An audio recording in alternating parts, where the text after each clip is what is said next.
This is not the video I wanted to make, but it's the reality of training up to a limit of what my body can realistically handle after the injuries I've gone through.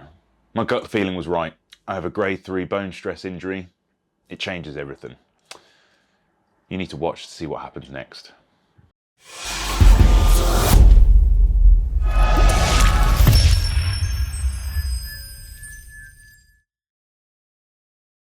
There we have it. Those are the scans. My predictions were right, and luckily I had a good support network around me. If we go back a few weeks, training was tough, but progressing, and even though I had to basically adapt my training to do 50% of my volume, 50% of the quality work, I was still running, and that was a real win. I was feeling quietly proud. I hit 14 kilometers, my long run. It doesn't seem much, but my lungs were strong, my legs held up, and I actually felt like I could go twice the distance. I was feeling really optimistic. Things were on the up. And then, yes, that familiar pain. I started to feel the strain in my calves, my soleus. That Achilles issue hadn't just resurfaced, it's always there, but my body was really telling me something. And I knew I needed to address it. I was rehabbing hard. But it was time for an emergency intervention and a serious sit down. So I needed help. I called Phil at Urban Body, and being the great mate he is, he was more than willing to help me out. And we did sit down. We did an assessment. I said what I felt was actually happening, and he then went ahead and added to it. He built some custom orthotics, some softer ones to allow me to get through the marathon, but they needed a run-in period themselves. And he did give me the warning. He goes, the state of my legs, if I get one more tear, this is game over and I will not be doing the marathon. When we actually sat down and broke down everything that was happening, it was pretty sombering, as well as the remark, which you may never fully recover from that Achilles rupture. What's happened is my Achilles rupture has led to a thickening of the Achilles itself, reduced mobility, that's for the whole section. I've got ankle equinus now on both sides, reduced big toe on both sides, big toe mobility, so no push off. The left side flexor is torn as a result of having to handle all the Achilles rupture load over the years and reduce mobility. And now the soleus on both sides takes all the load. There's no natural push off. There's nothing being projected from that big toe. And this causes my right SI joint to suffer and could potentially cause some hip and knee issues if I move forwards. This is all on top of the Haglund's deformity that has occurred as a result on the Achilles rupture side. And now, what was witnessed in that assessment with Phil, and to be honest, it's been visible as well, but I tried to ignore it, as any kind of person would, as I have gastrocnemius atrophy on both sides, and thus I had a very high chance of MTSS, shin splints, most people would talk about it. So it was a really hard discussion, but we had some things in place to get me through. I was working really hard, I was grinding through. I was doing all the S&C work, I was doing everything that Phil had asked me to, I invested time and effort. I then went out and did a 16K long run. It was good, I fueled well, and I structured my training. I structured it to what I could manage. It was not the training I would get anyone else to do. I would not coach other people like this. It was as a broken athlete. Effectively, what can I manage to almost crawl across that line?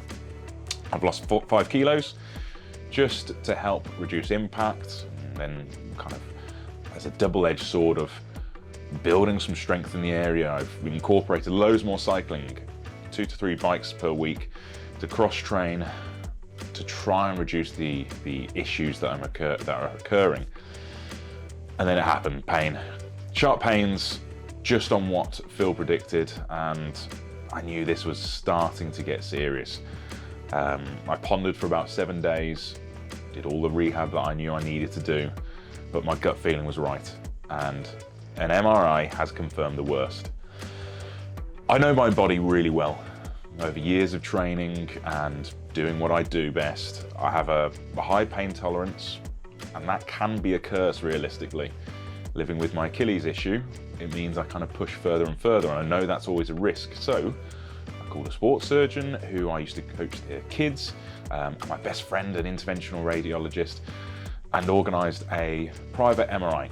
Unfortunately, I just couldn't wait for the appointment to come around, so I got the MRI done on, ironically, my good leg, which was more painful than my bad leg. It's crazy, isn't it? And then I scanned the report myself. I'm not an expert. I'm not even a novice, I'm that bad at it. But exactly where I'd pinpointed, to the centimetre, I noticed something, and then I sent it to my mate to have a look at. He identified what he thought was the problem, also identified some quite severe fatty deposits within my gastrocnemius. This is effectively atrophy of my gastroc. My medial gastroc head was also really inflamed and edema there. In his words, you've got some angry, unhappy legs, haven't you? And that was really, really sad to hear, that it was that evident, and that there have been quite a few traumas, probably all the way going back to when I was trying to be a decathlete. But it was in the exact locations where I thought the problem was. So then, finally, I also saw the surgeon for his assessment, and he confirmed I have a grade 3 on the Fredrickson scale, grade 3 bone stress injury, and this is in effect the start of a fracture in my tibia. Not great. Generally, this is a really high risk area. If you fracture it, reoccurrence is very high, and you need about 4 months realistically, maybe 3 months to recover. Should I run? In his words, you're a competitive individual, you like to train well, you like to do things well, and therefore you certainly won't be able to run the whole thing. You could probably walk part of it, but you won't be happy and you risk further damage. Will it break on the course, I said? And he said, unlikely for someone like you, but we can't make guarantees at this point. I'm gutted. There's nothing else to say about that. I am truly, truly gutted. I've been in this predicament before. I should have trusted myself.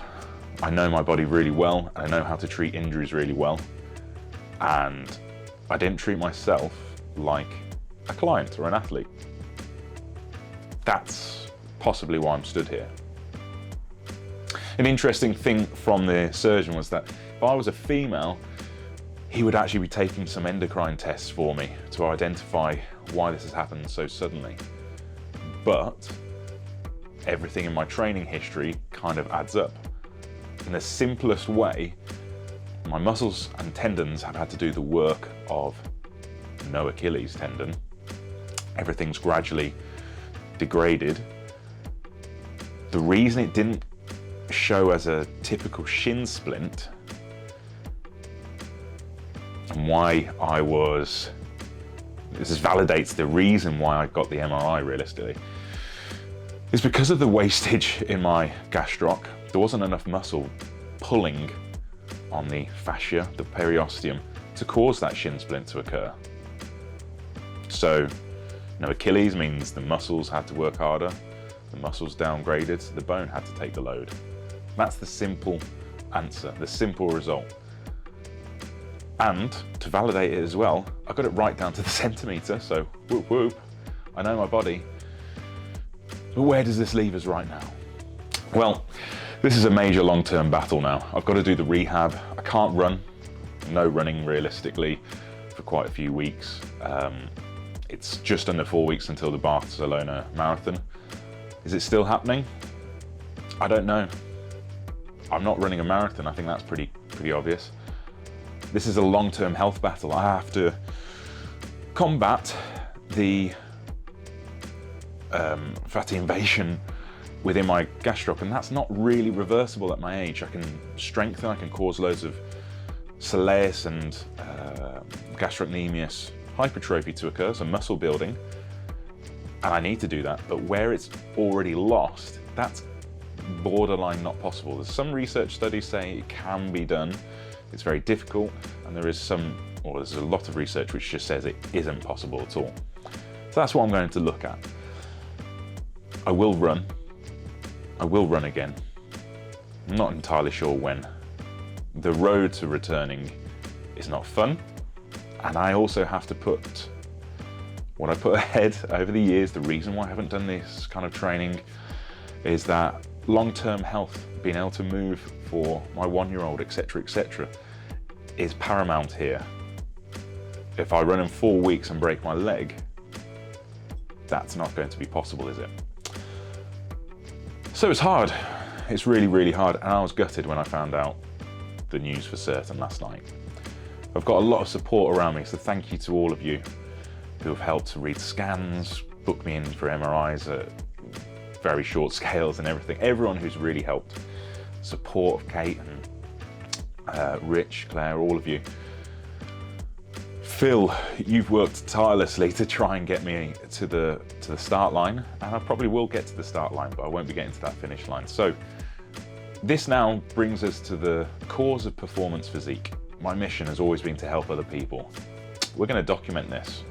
We're going to show you exactly how you train, how you recover, and how you get to the start line of another run. I will run again.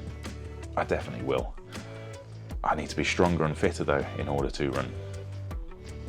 This wasn't the video I wanted to record 4 weeks out. I wanted to tell you about the fact that on the weekend I ran a half marathon, my first ever half marathon. It wasn't fast, but off just 100 kilometers worth of training, I was really proud to run a 2:14 half marathon. Like 100 kilometers of training, that's all I've done because of the loads and everything I'm having to manage. But instead I'm telling you, I ran that with effectively a broken leg. It's not a great place to be, but we'll move onwards. Challenge accepted, let's go. By the way, how cool is this cup? I have this in video meetings. Look at that. Not available to purchase. Maybe it is now. You've just watched a YouTube video with myself, Arj Tirachelvan, the head coach at Performance Physique. Do us a favour, hit like, hit subscribe, and tell your friends all about our channel.